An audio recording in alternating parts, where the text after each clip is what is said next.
Good evening, everybody. How's everyone? If you don't mind. Oh, thank you. I was just talking to Tom back there about our younger days when we were in high school and listening to heavy metal and thrash and Megadeth and Metallica, and I kind of want to go, "Good evening, Cleveland."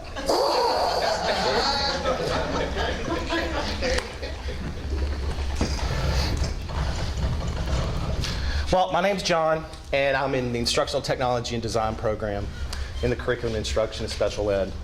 And I teach several different classes, but I teach one class, IT 365, that all pre-service elementary and special ed teachers take. And one day I was thinking, I'd like to ask them some questions. I'd like to see if they're reading. Along the same lines, where'd Valerie go? Right here. Oh, hey, Valerie. And I've never met Valerie. Hey, Valerie, I'm John. But we are the same mind. With everything she just said, 110% agree with. Thank you. And we want classes to be interactive, okay? And so I just use a different technology. And the technology I chose was Poll Everywhere. And the reason being, we didn't have clickers in the classroom. But every one of those students has what? Phones. And they're always out texting, okay? Now, even though this class is in a computer lab, and some of them take these polls, by going to this address. Can you see it on here? It's pollev.com/John Beedle. You can access that by going to the web page, or you can just text it in, using what they're good at. And after today, they said they'd rather text than actually use the computer. And it actually takes one more little step to text, but it's not a big deal. So I have a couple questions I'd like to ask. And if you wouldn't mind appeasing me, if you get out your phones or if you have a laptop out, it doesn't matter. And we want to text the information in, and I'll show you what it looks like. Now, Poll Everywhere, not unlike the Clicker or Polestar or Socratic, those are several polling applications you can use. One of the reasons I chose this is because it's free for under 40 students. So my class is under 40. It's free. So it's not as fancy as iClicker, but I can answer or ask the questions that I want to ask before class. And it's just text-based. So what you do is, in the number where it says 2, you just type in 37607. 37607. And in the text part, when you're going to start typing out the text you would send, you have to put the number 856164. And then you put your answer after that number. So don't send anything yet. Let me pull up the question for you. Oh, I'm sorry. I'm sorry. 37607. Is that correct? It's the 2. 376 2. Here we go. 856164. Is that in the subject or the bodies? That's in the body of the text. The actual, like the telephone number you would type in is the 5-digit number. It's 37607. In the actual message of the text, you would type in 856164, then space, and then put your answer. See, after this part, though, you start to get the hang of it. It's slow. It started slow today too in class, but so if you go to the web address, the question pulls up. With the text, the question doesn't pull up. So I have to pull it up. But this is the first question I have for you. Just list a few of the technologies that you've infused into the courses that you're teaching.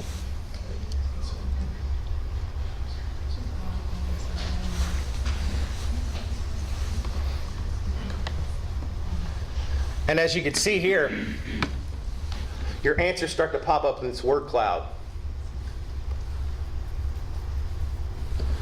And the more that you answer, or the more people that answer the same thing, larger the words get. If you've ever used Wordle or anything like that. So for example, I asked my students one day, what is your fondest memory of high school? And no, not socially, but academically. What do you remember? Because I was trying to remember back, and everything, of course, was hazy, but it was mostly social. And academically, the only thing I really remembered was our English teacher made us read the Canterbury Tales. And we had to act them out by ourselves. right? But I remember it fondly because I was participating, right? I was doing something. And so I asked all the students the same question. Every single answer, I pulled out the verb, the action verb, and they were all participatory answers. Every single one of them. It was either planning, doing, seeing. I mean, it was something that had to do with action. That's how they learned the best. And they're going to be the ones that go out there and teach elementary students, special ed students. That's what they're going to have to do. So I printed the word cloud out, gave it to them. I said, put it in your notebook. You always need to remember this. This is how you learned the best. This is how you're going to have to teach. Okay? So, as you can see here, it'll make a word cloud for you automatically. Let me give you another one. And it's kind of cool because you can sort of see these are the things that people are using in class or that you guys are using to teach. And it gives us an idea of where new faculty are right now teaching and what we're using. Blogs, clickers, wikis, discussion, Turnitin, Skype. There's some gaming on there, that's awesome. Databases. There's all kinds of things. That's great. So let's go to the next one. And what you do here is all you do is you push it. You have to push them one at a time. So you click on this button, you push it. And so again, text it to the same number, 37607. But this time, the number changes in the text. It's actually 840456. So it's the same like telephone number is, but the text is 840456. And this question is, list some of your favorite teaching strategies to use in the classroom.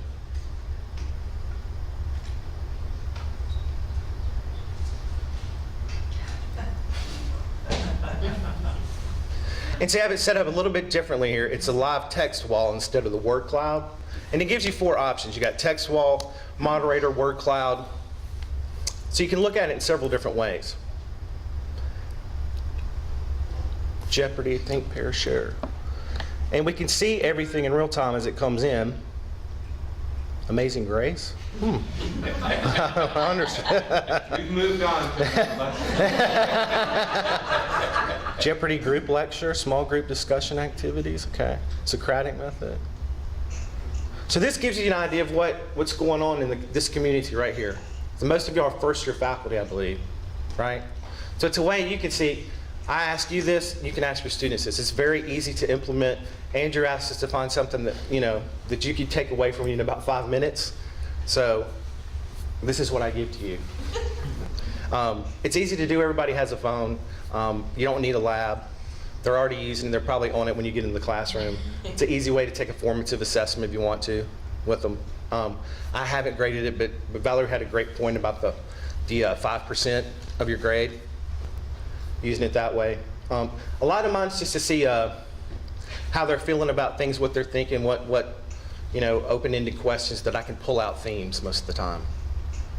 But it's up to you.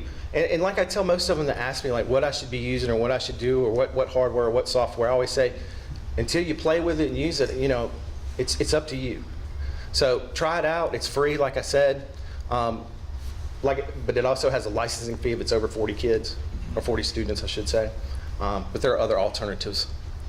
Can you save the results of your polls? Can you see them? Can you save them? Oh yeah, they're all saved. Okay. Yeah. Mm-hmm. John, what's the procedure for opening an account on that site? It took I just put in my Gmail, I think, and signed up. It was really simple.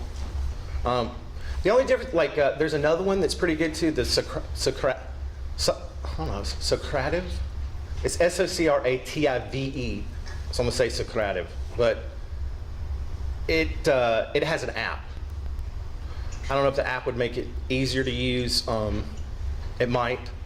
I haven't really gotten into it, but it's also free. How do you tie it to an individual student, like a response up there? How do you know where it's coming from? I don't. So you couldn't grade it? No, no, and like she was saying, I haven't thought about actually grading them. At this point, they're interested in the interaction that we're having between us. It's you know, it's a 25 people in this computer lab, so it's a pretty small class. There are things I have them do, not this, but when they blog and I make them comment, or when we watch something live, or somebody's presenting live and they have to comment live on the positives, I see their name. So to me, I get enough of that to grade them. This is more just for me. And I just want to know as a whole. There is an educational profile available through Poll Everywhere, but it's a paid version.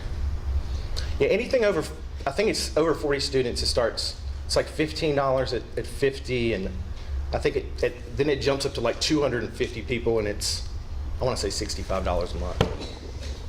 I'm looking at the sign-up page. It has like name, email, password, checkbox for I'm an instructor, select your country, agree to the terms of service, and it says in 30 seconds you're up and running. Yeah, that was about it. So that's it. And you make the questions on the fly. Like I just made the second one on my iPad walking in here. I mean, it's really easy. Anybody else have any questions? What do you do if your student doesn't have text or a cell phone? If they didn't in this particular class, it's a computer lab. Okay. So they all have computers. If they didn't have a phone, it's a good question. Because I don't have a cell phone with text or nothing. I would probably Couldn't use it. I would probably end up giving them my iPad or my laptop that I carry with me. You're gonna give me an iPad? Well, you know what I'm saying, like to let them answer it, and then I would probably have to rethink my whole strategy about doing this on the phone.